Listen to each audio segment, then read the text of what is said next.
The International English Language Testing System, IELTS, assesses the English language proficiency of people who want to study or work where English is used as the language of communication.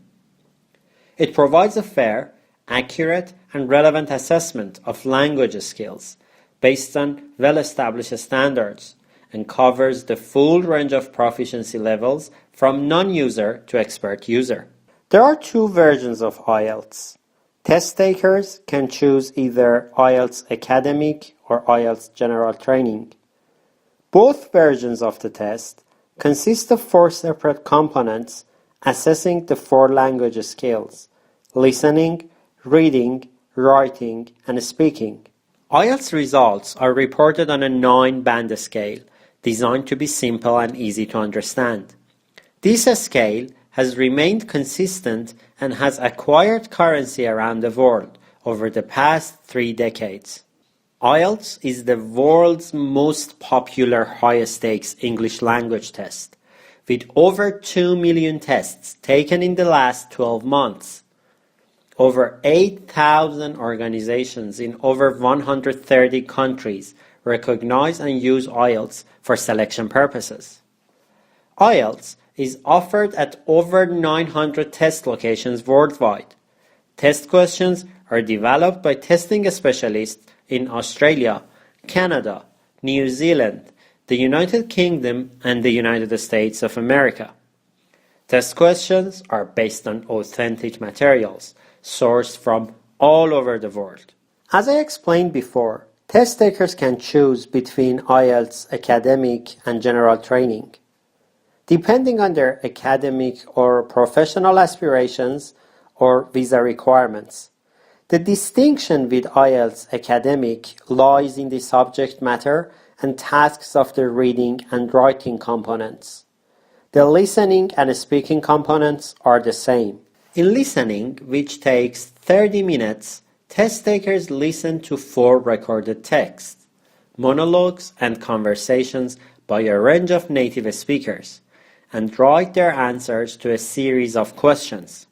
Reading takes 60 minutes in both general training and academic versions.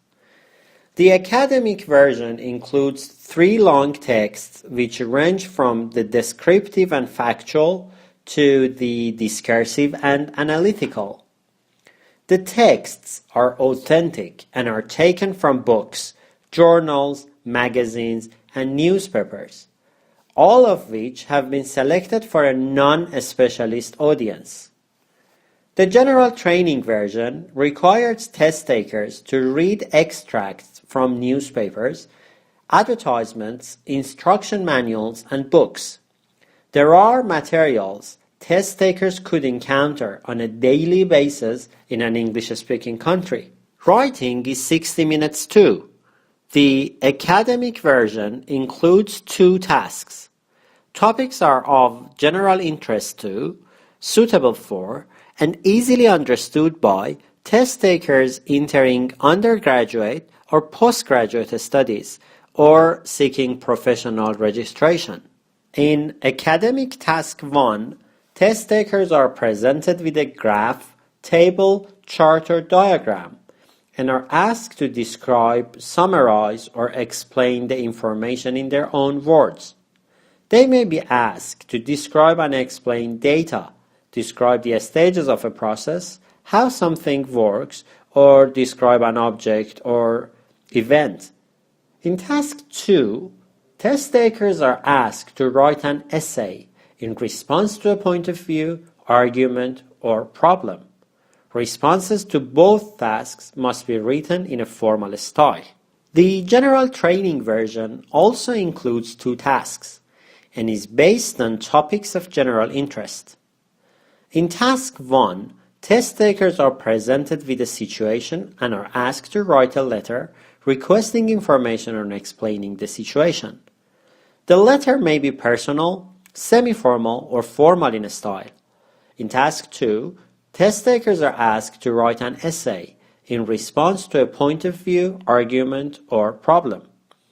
The essay can be slightly more personal in style than the academic writing Task 2 essay.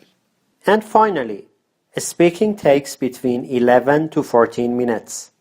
The speaking component assesses the test taker's use of spoken English and takes between 11 and 14 minutes to complete. Every test is digitally recorded and consists of 3 parts. In part 1, test takers answer general questions about themselves and a range of familiar topics, such as their home, family, work, studies, and interests. This part lasts between 4 and 5 minutes. In part 2, test takers are given a booklet which asks them to talk about a particular topic. They have 1 minute to prepare before speaking for up to 2 minutes. The examiner may ask 1 or 2 questions on the same topic to finish this part of the test. And in part 3, test takers are asked further questions which are connected to the topic in part 2. These questions give the candidate an opportunity to discuss more abstract issues and ideas. This part lasts between 4 and 5 minutes. The format of the speaking test is common across both IELTS Academic and IELTS General Training. It is structured in such a way that does not allow test takers to rehearse set responses beforehand.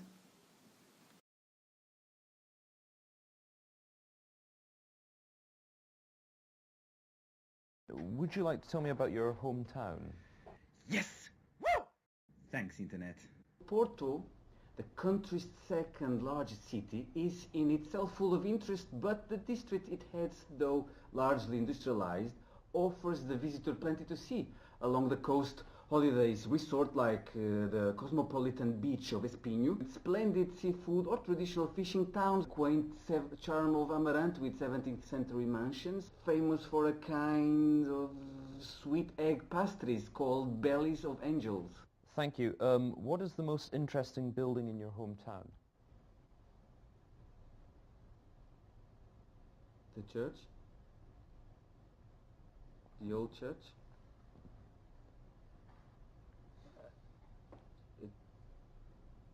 It's big and some kings have been there and are there on graves.